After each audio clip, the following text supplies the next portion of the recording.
Haleluya, senang sekali dapat menjumpai saudara sekalian. Sekarang saya bersama-sama dengan bapak-bapak ini di Timur Tengah Utara.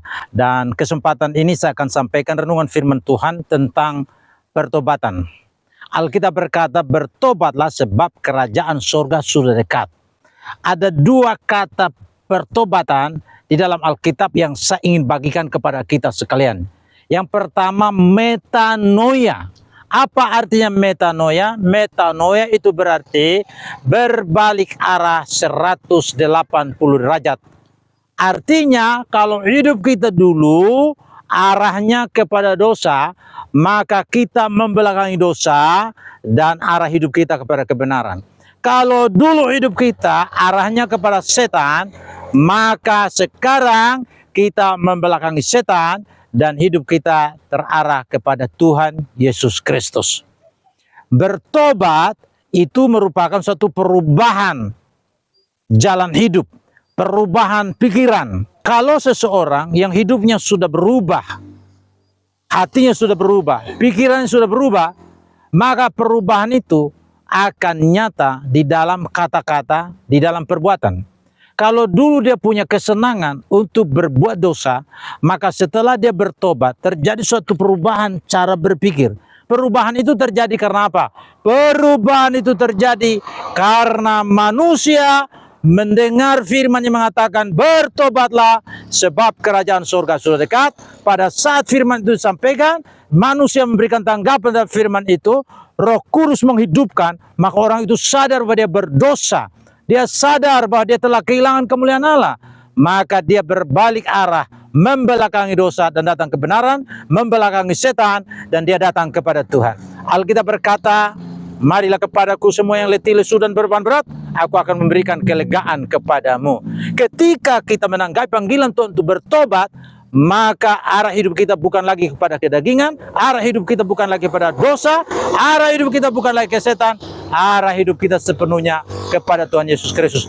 Perubahan itu terjadi di dalam kita, yang dikerjakan oleh kuasa firman Allah dan Roh Kudus.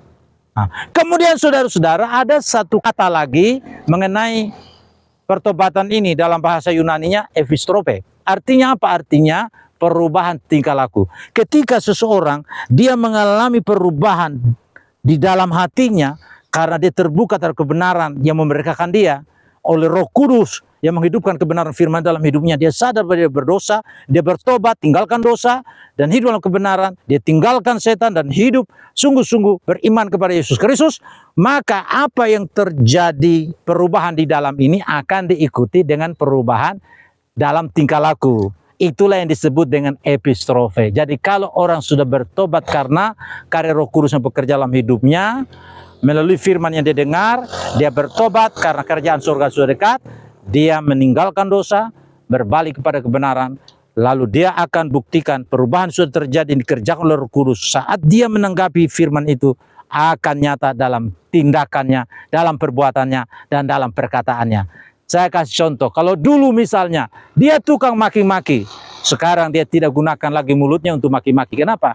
Karena dia sudah bertobat. Sudah terjadi perubahan di dalam, lalu diikuti dengan perubahan yang nyata dalam kata-katanya. Dia tidak akan maki-maki orang lagi. Yang dia lakukan adalah mengucap syukur kepada Tuhan. Itulah bukti dari pertobatan yang saya contohkan dalam hal yang kecil saja. Kiranya Tuhan menolong kita supaya sungguh-sungguh kita hidup dalam pertobatan.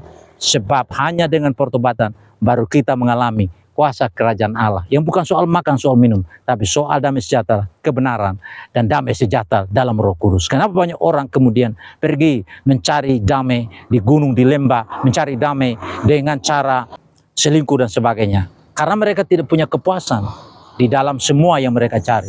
Kepuasan itu hanya ada di dalam Tuhan Yesus Kristus. Melalui pertobatan yang sejati, sehingga kita mengalami kuasa kerajaan Allah. Dan kerajaan Allah itu wujud dalam sukacita damai sejahtera oleh Roh Kudus dalam hidup kita sekalian. Karena itu satu lagu mengatakan begini, ke gunung tinggi ku naik-naik mencari damai, ke lembah curam ku turun mencari damai, tapi tiada ku dapati di sana. Damai sejahtera itu hanya ku dapati di dalam Tuhan Yesus Kristus. Ketika kita bertobat, tinggalkan semua dosa kita, kita hidup dalam persekutuan dengan Kristus sebagai Raja Damai, kita mengalami damai. Itulah bukti kehadiran kerajaan Allah dalam hidup kita. Karena itu bertobatlah supaya kerajaan Allah itu kita nikmati dalam hidup kita sejak di bumi sampai suatu waktu kita masuk di dalam sorga, hidup bersama dengan Yesus selama-lamanya. Haleluya. Bapak Sorgawi, kami datang kepadamu dalam nama Tuhan Yesus. Bersyukur hari ini kami dapat bertemu dengan Pak Christopher dan Pak Yoel. Tuhan, Engkau tahu apa yang menjadi pergumulan, beban, masalah dalam hidup mereka.